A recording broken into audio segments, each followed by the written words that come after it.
working hard. Oh, please. I do be working hard, bro. What my baby mama Child do? support. What you? Hey, First bro. Man, you do that. What's good, TikTok? Update about Jacob. I get my son this Friday, so that's good news. I'm a little geeked about it. I appreciate everybody that was praying for me. Peruse social media enough and you'll find ample material of people speaking ill of not just black men, but black fathers, to the point where some refer to it as an infinite money glitch. If you get on social media and speak ill of black men, there's money to be made. And it's to the point where it's so pervasive that even really brilliant content creators have turned it into jokes. But they got girls in here? This your baby. Oh, watch out! Watch out! Nigga, watch out, bro! That ain't my baby, bro! Maybe the most underappreciated men in our society are truck drivers. The men, as many as 9 out of 10 truck drivers are men, that put food in our shelves, gas in our stations, and clothes in our stores, have to sacrifice what's most precious to them and to all of us: time with our family. Now imagine an American horror story that's even worse than being away from your son. A nightmare where after you work, you have to fight to see him. Yeah, she can't withhold my son. She has no reason to. She's acting like that because who knows? She has no reason. We had a clean breakup. We actually was married. We had a clean divorce, which was in, I don't know, 2013. I've been getting my son every weekend, the whole summer. We alternate holidays, besides Christmas, because she want to open gifts with him. But yeah, I don't know what changed. It just changed this year. She just had a different, aspect of life. I don't know. Stories like this one run counter to the popular narrative that black men don't want to be responsible fathers and black men are leaving many women as single mothers. This is a truck driver, a hardworking man who has committed 0 crimes in his life that simply wants to be the father of his child. He divorced from his wife and they have a custody agreement. And when it's time for him to do simple things like pick up his son or even come to his son's graduation, which you'll see later in this video, the power that the ex-wife has to manipulate the meeting times is being abused. And so this is a man who is further forced to fight legal battles just to do the simple thing of being a father to the son that he wants to be a father to. These are the issues that many black men care about in this election. And if no one is going to address these issues, no one is going to get these black male votes. This is a hardworking American man who wants to be a good father, and he has an ex-wife that is making it difficult for him to be the man he wants to be. I do got rights. No, it's all right, son. The world needs to see how she act, because she crazy. Haircut started going back, by the way, from your raggedy ass mouth. I just came to see my son graduate and give him a gift. That's all I did. You didn't make him by yourself, sweetie. And you ain't raised him by yourself. You know how much money I spend on my son? What prosecutor? I'm done playing with you. What's heartbreaking about this video is that this is this young boy's graduation day. There's nothing a young kid wants more on their graduation day than to look into the crowd and see their mother and father make peace, even if they're at odds, and be proud of him or her. What the kid wants the least is to see their mother and father turn that into a political football day. And that's precisely what happens here as the father figures out the date of the graduation. Most likely he was on the road trucking.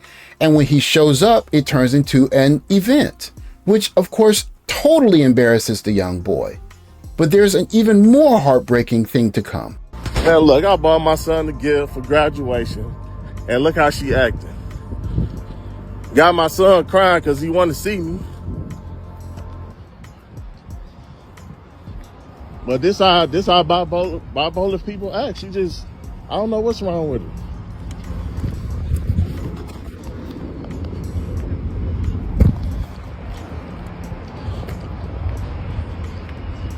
Then she ain't tell nobody about the graduation and she mad I found out. It's the last interaction in this video that really stirred a storm inside of me and many people that are watching his TikTok channel. Pay attention to the young boy's voice. Talking about she got a prostitute that about to lock me up for what? For taking care of my son? Jacob, just stay praying, all right, bro? Love you too, man. Jacob, just stay praying, all right, bro? Love you too, man.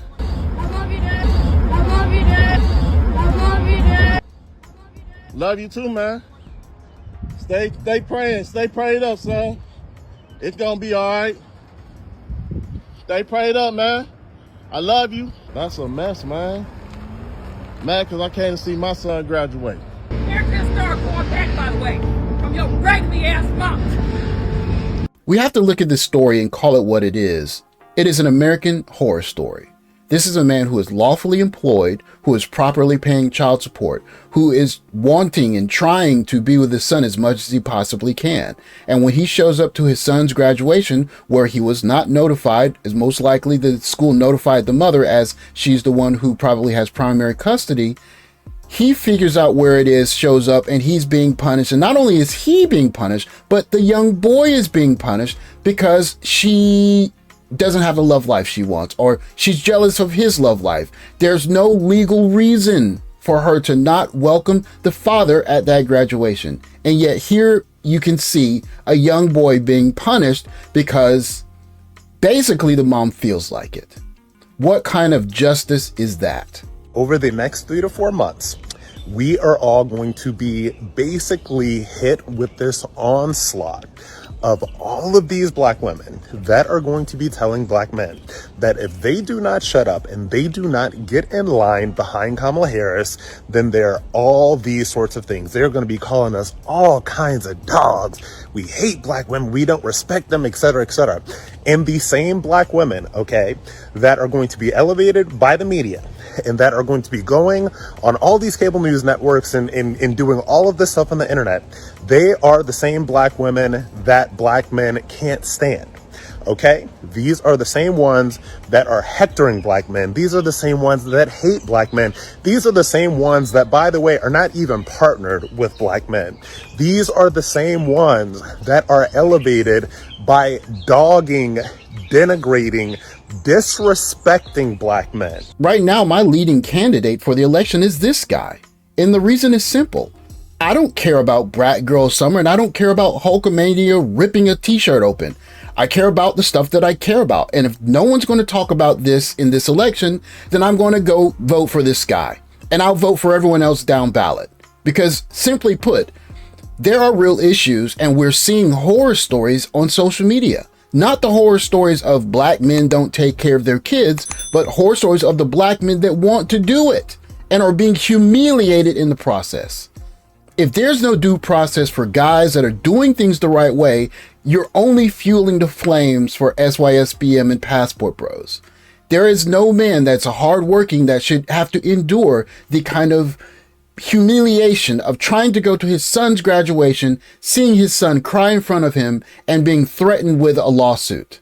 If that's what fatherhood's going to be, and no one in this election is going to address it, then I'll wait for the next candidate and I'll SYSB and Passport Bro until then. Give black men something more to vote for than your mama black, or more SYSB and Passport Bros it is.